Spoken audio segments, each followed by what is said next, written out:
Gundam.tk presents HGUC Juaggu. Hey, what's up again, everybody? It's Robert184, 2Rs2Bs, Gundam.tk, and the Universal Century has seen some pretty fearsome villains over the years. None more so, perhaps, and no, not these guys over here, but I'm talking about the MSV here in Unicorn version, the Juaggu.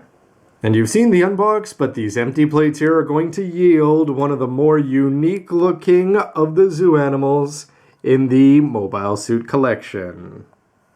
And though I usually build my kits right out of the box, this time I went ahead and used a whole bunch of sandpaper on there, sanding down every piece, files, various tricks and tools, and then some compound to go in there before adding a coat of Mr. Hobbies, Mr. Super Clear. This is the flat variety, but much to my chagrin, it did not render him invisible.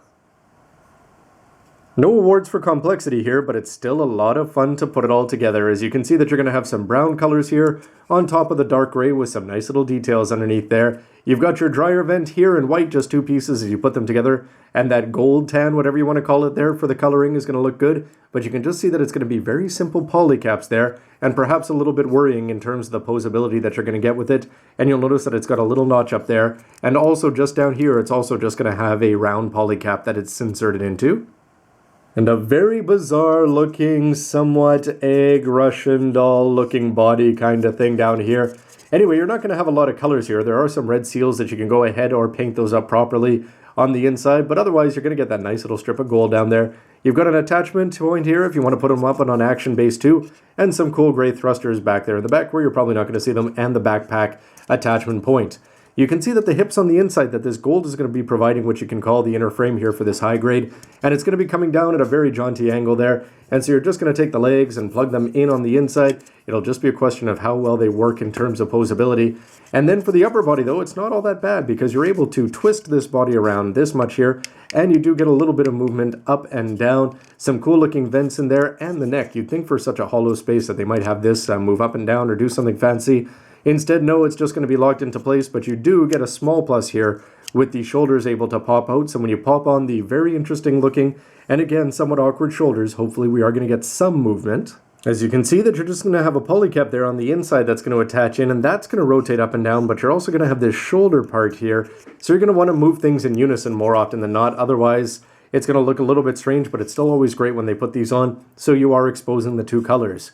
You could add a little bit of ink in there if you wanted to go and metallicize it. You could actually make it look properly metallic, but you're going to have the same kind of hosing effect, but a little bit different from the whites on the legs. But of more interest is going to be these big guns down here. You also have the ability to go ahead and paint these up, and you do get some gray seals that you could put on there if you want to call them the fingers.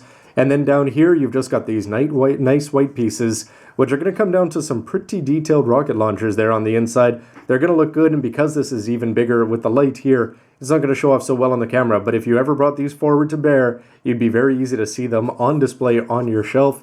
And in terms of movement here, you can see that you're not going to get a lot, but they do move independently there, just down about half a centimeter or so. And it's going to expose the parts here and not make them look all that good. But if you ever wanted to tell somebody off, that's the best you could do.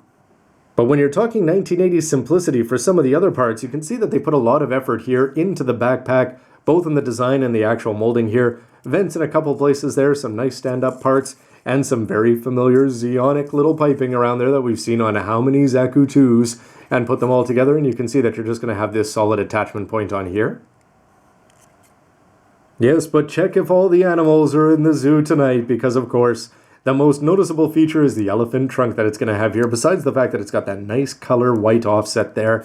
But in terms of the mobility, first of all, you're just going to have this polycap here, and you can take the neck part here, which is going to have that same familiar thing that we've already seen on the legs, and this part here, so the polycap is going to move up and down, which is going to allow the whole head to move up and down as much as you can actually move that around. But here's the best part, is that on the inside here, this is very easy to remove, and if you want to move that mono eye there on the inside, the kind of thing you get used to on master grades, but it's great to have it be this easy here on high grades. I mean, you are going to have to pop the head off, but you don't have to pop the neck off here. You can have it move around there, and the little details, like there's these little tick marks on the inside there that make it look like non-windshield wipers, but instead aiming arrows or aiming little tick marks. And anyway, it's just the kind of thing that's a lot of fun that you expect from a 2000 plus HGUC, and you could only dream of in 1980. Big pieces up here for the head, but that's not a bad thing. You do have a few little edging opportunities there, But otherwise, I think the sanding and the flat coat is going to help it out a lot here. Still love that mono eye, but of course it's going to be the trunk that's the most interesting thing. Very interesting way that you're going to go through and lead the wires through, or wire the leads through, whatever you want to call it there. And you can see that they're going to be moving through. You've got one on either side, so it's going to be nice and supported, and you can bring it down like this, which is going to seal it all up. And from the front, you're not going to be seeing anything ugly like leads or anything like that, but you can see the attachment points, but that really adds to the mechanical nature, and I don't think it detracts from it at all. Down here, you've also got this independent moving part here, so we can go and grab some leaves and some food. You do have gray seals that you go and paint up there. This would be pretty easy to tape off and actually spray paint.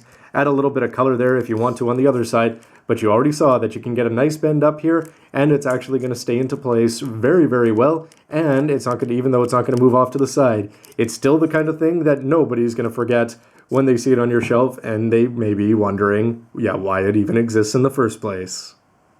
But why does it exist? Because ultimately, it's a lot of fun to put together, and of course, having the connection to Unicorn and actually seeing it properly animated is a lot of fun, because when it takes the ridiculous and then you try to coolify it up and then you make it a cool model, it's just going to be fun to putting it all together, seeing the old 80s styling in terms of the design, but seeing it with all the new features in there. And even though you're not going to have big ranges of motion there, it's still all going to look good, and I can't wait to see it all put together and see exactly how it functions or doesn't.